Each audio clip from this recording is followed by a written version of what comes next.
Welcome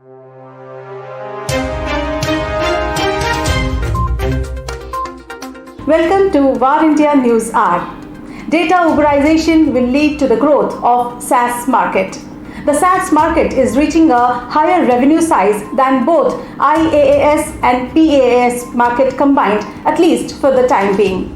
Ultimately, though SaaS might begin to slow this year, geo-economics may reverse that slowdown. By 2022, SaaS is still expected to generate double the revenue of PaaS and significantly more than IaaS. We realize, however, that a significant portion of their revenue comes from selling on-premise software. So, while they are huge tech companies, calling them SaaS providers is a misnomer. This demand for subscription-based pricing models, however, is spurring legacy companies to rapidly migrate their software solutions to a SaaS consumption model. A report says that coming 3 years is going to witness a huge pile of data, which we might have seen in the last 30 years. We are going to witness several new companies to enter into the segment of artificial intelligence and SaaS-based solutions.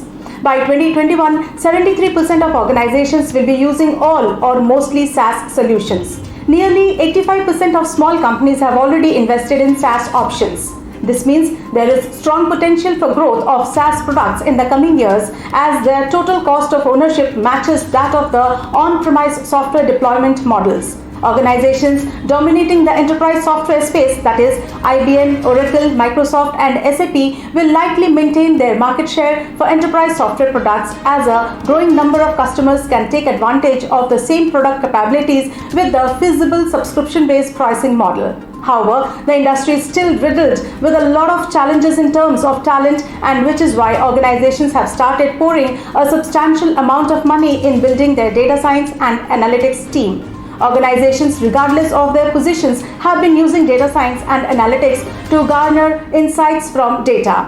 Let's look into today's headlines in VARINDIA. Prime Minister to launch Ujjwala 2.0 on 10th of August. Prime Minister Narendra Modi will launch Ujjwala 2.0, that is Pradhan Mantri Ujjwala Yojana, that is PMUY, by handing over LPG connections at Mahoba, Uttar Pradesh on 10th of July 2021. During the event, the Prime Minister will interact with beneficiaries of the Ujjwala and will also address the nation. Along with a deposit-free LPG connection, Ujjwala 2.0 will provide first refill and hot plate free of cost to the beneficiaries. Also, the enrollment procedure will require minimum paperwork.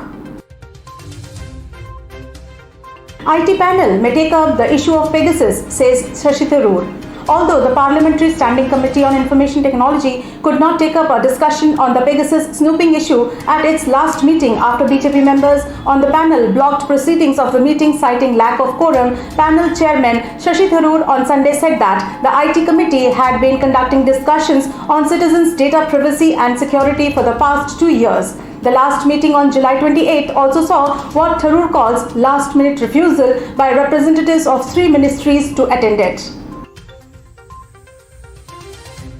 Millions of routers likely exposed to attacks.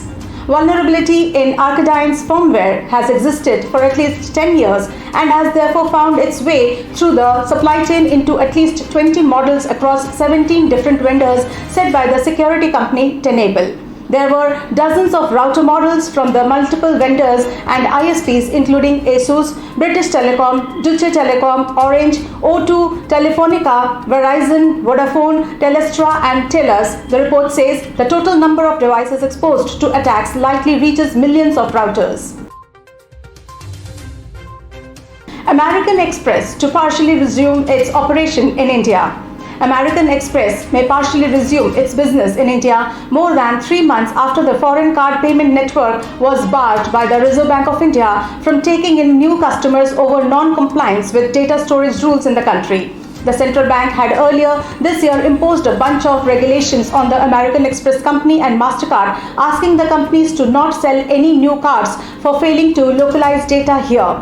As per the report, American Express said that it will strictly adhere to RBI instructions and will not engage in any business that is not permitted to do by the central bank. TruptiMukker to head WhiteHatJr as the new CEO. A report says that after a founder gets all his dues, he quits the organization with the mercy of the investors and the acquired company leadership, and at times startups fail when the founder quits the company. WhiteHatJr founder Karan Bajaj has announced his resignation as the company's CEO exactly a year after Byju's acquired the kids coding platform. It may not be true in the case of WhiteHatJr, which is being acquired by Byju's. Karan Bajaj states that he intends to further his career in public service post-resignation. He hands over all the reins to TruptiMukker, Karan's colleague and classmate from IIM Bangalore. That's all for now. Please like, share, comment and subscribe to VARINDIA News Magazine. You can download the VARINDIA app from Google Play Store for the latest news and updates. Stay tuned. Thank you.